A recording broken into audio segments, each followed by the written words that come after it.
ওয়ালাইকুম ওরহমতুল্লাহি ওবারাকাতু। সুপ্রিয় দর্শক শ্রোতা, আমাদেরকে অনেক ভাই জানতে চান হজের প্রত্যেকটি কর্মদিবসে আমরা কি দোয়া পড়ব এবং কোন আমলগুলো করব।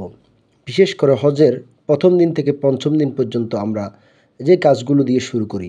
প্রথমত হজের কাজ প্রথম যেদিন শুরু হয় সেদিন হচ্ছে ৮ জিলহজ।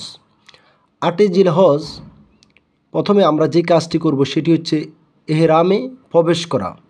এর অর্থ এই যে ব্যক্তি এখনও এহরাম পরিধান করেনি তার উচিত তাৎক্ষণিকভাবে এহরাম পরিধান করা এবং তালবিয়া পাঠ করা। তালবিয়া আমরা সকলেই পড়ি, লব্বাইক আল্লাহুম্মা লব্বাইক লা শারীকা লাকা লব্বাইক ইন্নাল হামদা ওয়ান নি'মাতা লাকা আল মুলক লা শারীকা লাকা লব্বাইক।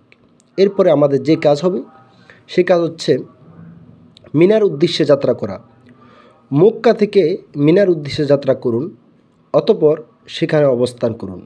সেখানে গিয়ে 5 ওয়াক্ত নামাজ তথা জোহর, আসর, মাগরিব ও এশা, ফজর আদায় করুন। এটা হচ্ছে আমাদের হজের প্রথম দিনের কার্যক্রম। এভাবে যদি আমরা করি তাহলে আমরা ইনশাআল্লাহ আল্লাহ তাআলা আমাদের প্রতি রহমত করবেন এবং তার প্রিয় নবী সাল্লাল্লাহু আলাইহি ওয়াসাল্লামের দেখানো পদ্ধতি হচ্ছে এই পদ্ধতিটাই।